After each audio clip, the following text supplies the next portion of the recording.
اہل بدعت کی پٹائی کے واقعے کے بعد میں بہت دل گرفتہ ہو چکا تھا، کیونکہ میں نے اس واقعے میں اپنے زمانے کے موجود اپنے کئی جاننے والوں کو دیکھا تھا۔ میری طبیعت بحال کرنے کے لیے صالح مجھے واپس حوض کوثر کی طرف لے گیا تھا۔ وہاں کے پرفضا ماحول میں کچھ وقت تنہائی اور خاموشی میں گزار کر میں بہتر ہو گیا تو وہ دوبارہ مجھے میدان حشر میں لے آیا۔ راستے میں وہ مجھے بتانے لگا کہ جب ہم یہاں نہیں تھے تو اس عرصے میں تمام انبیاء کی شہادت کا عمل پورا ہو گیا، جس کے بعد عمومی حساب کتاب کا مرحلہ شروع ہو چکا تھا۔ اس کا آغاز بھی امت محمدیہ سے ہوا، جس کا بڑا حصہ حساب کتاب سے گزر کر اپنے بارے میں اللہ تعالیٰ کا فیصلہ سن چکا ہے۔ اس کا مطلب یہ ہوا کہ ایک انتہائی اہم موقع پر میں یہاں موجود نہیں تھا۔ ہاں ایسا ہی ہے، لیکن جنت میں جانے کے بعد جب چاہو اس حساب کتاب کی آڈیو ویڈیو ریکارڈنگ دیکھ سکو گے۔ اس نے ہنستے ہوئے میری بات کا جواب دیا۔ مگر بھائی، لائیو مشاہدہ تو لائیو ہی ہوا کرتا ہے۔ میں نے بھی مسکراتے ہوئے اس کی بات کا جواب دیا۔ ایک بڑی دلچسپ چیز جو یہاں ہوئی وہ میں تمہیں بتا دیتا ہوں۔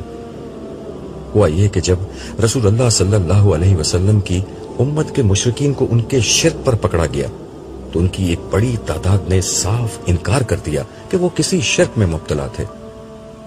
ان انکار کرنے والوں میں بعد کے زمانے کے لوگ ہی نہیں، کفار مکہ بھی تھے جو بتوں کی پوجا کرتے تھے۔ اس کا سبب یہ تھا کہ آج سب نے اپنی آنکھوں سے دیکھ لیا ہے کہ اللہ تعالیٰ کے علاوہ کسی کے ہاتھ میں کچھ نہیں ہے۔ ان لوگوں نے پہلے تو اپنی دیوی دیوتاؤں اور بزرگوں کو پکارا اور ان کو تلاش کیا۔ ظاہر ہے کہ نہ کوئی تھا اور نہ کسی نے جواب دینا تھا۔ فرشتے اور صالح بزرگ جنہیں اللہ کو چھوڑ کر پکارا جاتا تھا، انہوں نے تو ان لوگوں کے شرک سے صاف انکار کر دیا تھا۔ اس کے بعد ایک ہی چارہ بچا تھا کہ یہ لوگ اپنے شرک کا صاف انکار کر دیں، مگر ظاہر ہے اس کا کوئی فائدہ نہیں ہوا۔ ایسے تمام مجرموں کے لیے جہنم کا فیصلہ ہو گیا۔ اس وقت کس کا حساب کتاب ہو رہا ہے؟ میں نے دریافت کیا۔ اس وقت تمہارے زمانے کے لوگوں کا نمبر آ چکا ہے، اسی لیے میں تمہیں یہاں لے آیا ہوں۔ تم دیکھ سکتے ہو کہ ایک ایک کر کے لوگ حساب کتاب کے لیے بلائے جا رہے ہیں۔ ہر شخص 2 فرشتوں کے ساتھ بارگاہ الہی میں پیش ہوتا ہے۔ ایک فرشتہ پیچھے پیچھے چلتا ہے اور اپنی نگرانی میں اسے عرش تک پہنچاتا ہے، جبکہ دوسرا فرشتہ بندے کے ساتھ اس کا نامہ اعمال اٹھائے چلتا ہے۔ ان میں سے پیچھے والے فرشتے کو سائق اور نامہ اعمال لے کر ساتھ چلنے والے کو شہید کہا جاتا ہے۔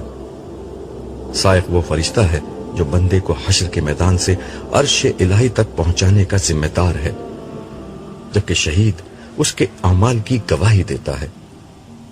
یہ وہی 2 فرشتے ہیں جو زندگی بھر انسان کے دائیں اور بائیں سمت موجود رہے۔ دائیں والا نیک اعمال اور بائیں والا بد اعمالیاں لکھتا تھا۔ ان کو قرآن مجید میں کرامن کاتبین کہا گیا تھا۔ مگر یہاں آ کر ان میں سے کون سائق اور کون شہید بنتا ہے؟ میں نے پوچھا۔ اس کا علم اللہ تعالیٰ کو ہے، وہی بندے کی پیشی سے قبل کرامن کاتبین کو مطلع کرتے ہیں کہ دونوں میں سے کس کو کیا کرنا ہے۔ ہم وہاں پہنچے تو ایک سرکاری افسر اللہ تعالیٰ کی بارگاہ میں پیش تھا۔ اس سے پوچھا گیا، کیا عمل ہے؟ اس نے لرزتے ہوئے جواب دیا، پروردگار مجھ سے زندگی میں کچھ غلطیاں ہوئی تھیں، مگر بعد میں نے تیرے لیے بہت عبادت اور ریاضت کی، اپنی زندگی تیرے دین کے لیے وقف کر دی۔ اسی اثنا میں اس کے ساتھ کھڑے فرشتے کو اشارہ ہوا۔ اس نے کہا، پروردگار اس نے سچ کہا ہے۔ پوچھا گیا، تم ایک سرکاری ملازم تھے، کیا تم نے رشوت لی، لوگوں کو تنگ کر کے ان سے پیسے کھائے، ناجائز طریقے سے قانون سخت کر کے لوگوں کو رشوت دینے کے لیے مجبور کیا؟ اس نے عرض کیا، یہ میں نے کیا تھا، لیکن میں نے توبہ کر لی تھی۔ تو نے توبہ کر لی تھی؟ انتہائی غضبناک آواز میں سوال کیا گیا۔ اس کے منہ سے جواب میں ایک لفظ نہیں نکل سکا۔ فرشتہ آگے بڑھا اور اس نے اس کے نامہ اعمال کو پڑھنا شروع کیا، جس کے مطابق اس نے حرام کی کمائی سے گھر بنایا، اور ساری زندگی اسی گھر میں رہا. انویسٹمنٹ کر کے مال کو خوب بڑھایا. بچوں کو اسی پیسے سے اعلیٰ تعلیم دلوائی. بیوی کو خوب زیورات بنا کر دیے. یہ اس مال سے اپنی موت تک فائدہ اٹھاتا رہا. البتہ زبان سے توبہ ضرور کی تھی اور ریٹائرمنٹ کے بعد داڑھی، ٹوپی، نماز وغیرہ سب شروع کر دی تھی. جیسے ہی فرشتے کا بیان ختم ہوا، حکم ہوا، اس کا نامہ اعمال میزان میں رکھو. دائیں ہاتھ کے فرشتے نے اس کی نیکیاں الگ کر کے میزان عدل میں دائیں طرف رکھ دیں اور بائیں ہاتھ کے فرشتے نے اس کی برائیاں بائیں طرف رکھ دیں. وہ سرکاری افسر انتہائی بے بسی اور خوف کے ساتھ یہ سب ہوتا دیکھ رہا تھا. فرشتوں نے اپنا کام جیسے ہی ختم کیا، نتیجہ سامنے آ گیا. الٹے ہاتھ کا پلڑا مکمل طور پر جھک گیا تھا. اس نے ظلم و ناانصافی اور رشوت سے جو کچھ حرام کمایا تھا اور لوگوں کے ساتھ جو زیادتیاں کی تھیں، وہ اس کے سارے نیک اعمال پر غالب آ گئی. یہ دیکھ کر وہ شخص چیخنے چلانے لگا اور رحم کی درخواست کرنے لگا. ارشاد ہوا، جن لوگوں سے تو رشوت لیتا اور انہیں تنگ کرتا تھا، کبھی ان پر تجھے رحم آیا؟ دیکھ تیری کمائی آج تیرے کچھ کام نہ آئی، تیرا انجام جہنم ہے. پھر ایک فرشتے نے اس کا نامہ اعمال اس کے بائیں ہاتھ میں تھما دیا. وہ شخص چیخ چیخ کر کہنے لگا، میں نے اپنے لیے کچھ نہیں کیا، یہ سب میں نے اپنی بیوی بچوں کے لیے کیا تھا. اللہ کے واسطے مجھے چھوڑ دو، میرے بیوی بچوں کو پکڑو. فرشتوں نے جواب دیا، تیرے بیوی بچوں کا حساب بھی ہو جائے گا، پہلے تو چل. پھر دونوں فرشتے اسے مارتے اور گھسیٹتے ہوئے جہنم کی سمت لے گئے. اگلا شخص پولیس کا ایک سینئر افسر تھا. اللہ تعالیٰ نے اسے مخاطب ہی نہیں کیا. اس کے ساتھ آنے والے فرشتے سے پوچھا کہ اس کے نامہ اعمال میں کیا درج ہے. اس کے جواب میں فرشتے نے اس کی ساری زندگی کے جرائم بیان کر دیے، جن میں بے گناہ لوگوں پر ظلم، بعض معصوموں کا قتل، جوئے اور بدکاری کے اڈوں کی سرپرستی، بدکاری اور شراب نوشی، رشوت اور عیاشی جیسے سنگین جرائم شامل تھے. جبکہ نیکیوں میں صرف عید کی وہ نمازیں تھیں جو حالت مجبوری میں حکمرانوں کے ساتھ عیدگاہ میں ادا کی جاتی تھیں. پوچھا گیا، تمہیں اپنی صفائی میں کچھ کہنا ہے؟